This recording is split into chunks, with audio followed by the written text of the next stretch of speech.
کعبۃ اللہ کی تعمیر اور غلاف کعبہ اور حجر اسود کے تعلق سے انشاءاللہ گفتگو کریں گے۔ دعا کرتے ہیں اللہ رب العالمین ان مبارک مقدسات کو ہم سب کی سعادت کے اندر بار بار جانا اور دیکھنا نصیب فرمائے۔ روایت میں آتا ہے کعبۃ اللہ کو سب سے پہلے فرشتوں نے بنایا۔ ایک روایت میں آتا ہے کعبۃ اللہ کو سب سے پہلے حضرت آدم علیہ السلام نے بنایا۔ جو کعبۃ اللہ ہے بالکل اس کے اوپر جو ہے 7ویں آسمان پر بیت المعمور، جہاں پر فرشتے طواف کرتے ہیں، اسے فرشتوں کا کعبہ کہتے ہیں۔ اور بیت المعمور کے اوپر عرش الہی، عرش الہی پھر بیت المعمور۔ روایت میں آتا ہے بیت المعمور پر روزانہ فرشتے طواف کرتے ہیں۔ روایت میں آتا ہے کہ روز 70,000 فرشتے طواف کرتے بیت المعمور کعبۃ اللہ جو فرشتوں کا ہے۔ جو فرشتہ ایک بار طواف کر لیتا ہے پھر اس کا نمبر قیامت تک نہیں آتا۔ جو چیز عرش الہی سے گریں گی وہ بیت المعمور کی چھت پہ گریں گی، اور جو چیز بیت المعمور سے ڈالی جائے وہ دنیا کا کعبۃ اللہ اس کے چھت پر گرے گا۔ بالکل اللہ رب العالمین نے سیٹ کے اندر بنایا ہے۔ حدیث پاک میں آتا ہے کعبۃ اللہ پوری دنیا کی زمین کی ناف ہے۔ بھائی جو ناف کا حصہ ہوتا ہے وہ انسان کے جسم میں بیچ کا حصہ ہوتا ہے۔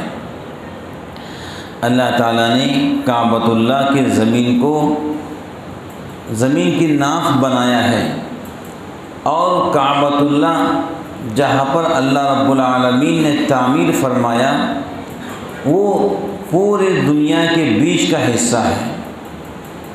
جس وقت اللہ تعالیٰ نے زمین کو پیدا کرنا تھا، بنانا تھا، تو سب سے پہلے اللہ پاک نے کعبۃ اللہ کی زمین کو بنایا۔ پھر اس کے بعد اللہ رب العالمین نے دنیا کی زمین کو بنایا۔ دنیا کے اندر سب سے پہلے جو گھر بنا ہے وہ اللہ کا گھر کعبۃ اللہ بنا ہے۔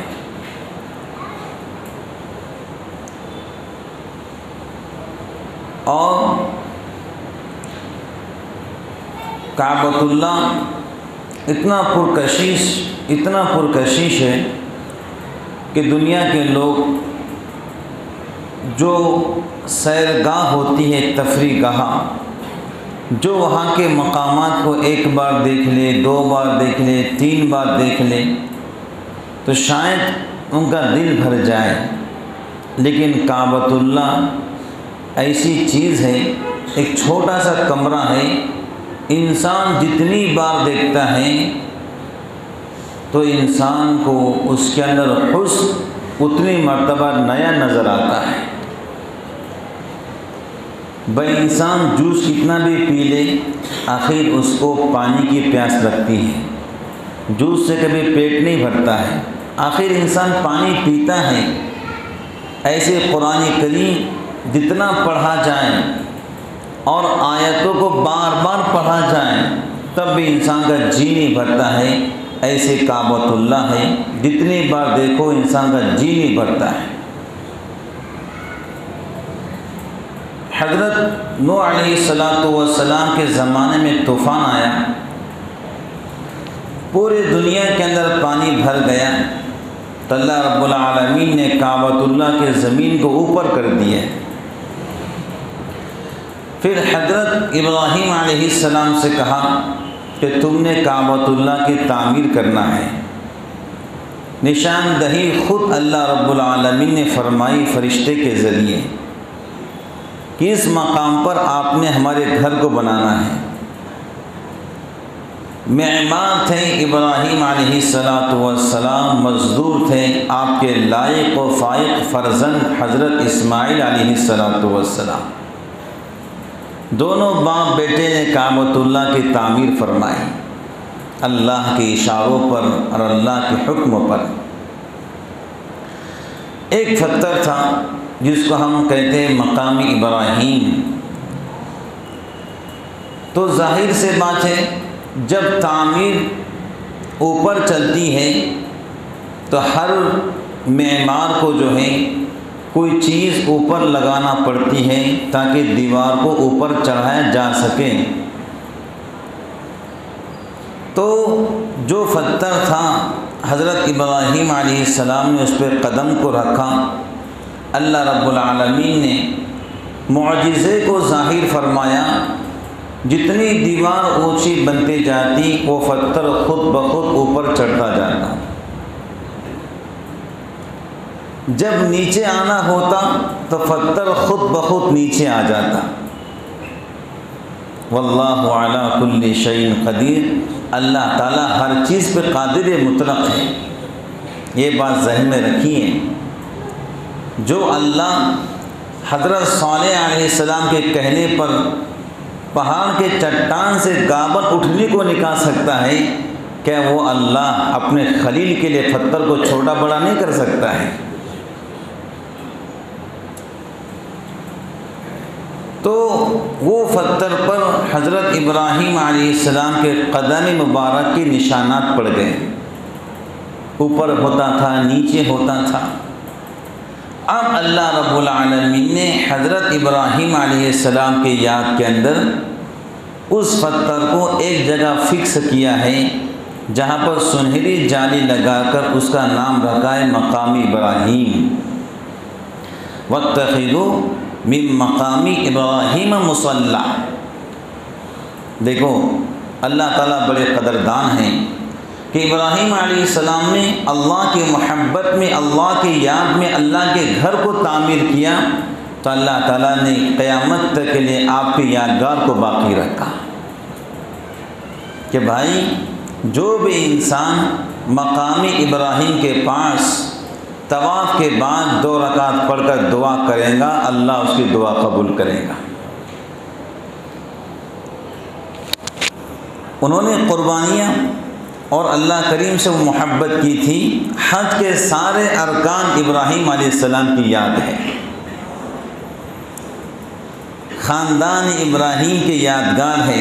مقام ابراہیم ہو کہ کعبۃ اللہ ہو کہ صفا و مروہ ہو کہ منی اور مزدلفہ ہو کہ شیطان کو کنکریاں مارنا ہو، یہ خاندان ابراہیم کی یادگار ہے جو انہوں نے اللہ کے محبت کے اندر آزمائش میں کھڑے اور سچے اترے تھے۔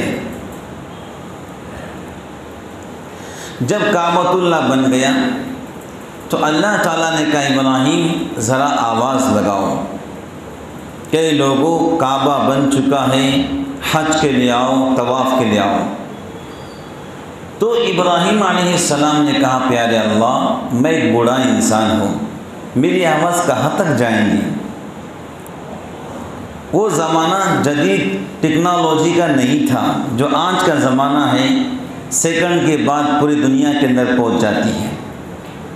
وہ زمانہ بالکل سادہ زمانہ تھا، کوئی مشینیں چیز نہیں تھی۔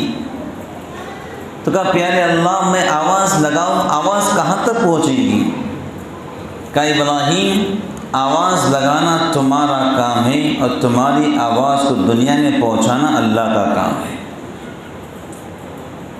آواز لگائی، لکھا کتابوں کے اندر جو لوگ اس وقت زندہ تھے اور جنہوں نے آپ کی مبارک آواز پر لبیک کہا، اللہ رب العالمین نے انہیں حج بیت اللہ کی سعادت نصیب فرمائی۔ یہاں تک کہ لکھا جو بچے ماں کے پیٹ میں تھے انہوں نے بھی آواز کو سنا، اور اس وقت ہم سب عالم ارواح کے اندر موجود تھے۔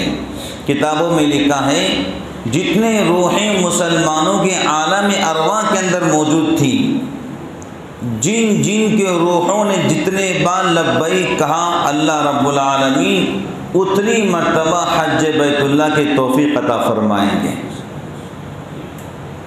پہنچانے والی اللہ کی ذات، تو اللہ رب العالمین نے آپ کی آواز کہا مکۃ المکرمہ کعبۃ اللہ سے آپ نے صدا لگائی، اللہ رب العالمین نے آپ کی آواز کو عالم ارواح تک پہنچایا، اور نہ جانے کتنے عرب بندوں نے آپ تک اللہ کے گھر کا دیدار کر لیا۔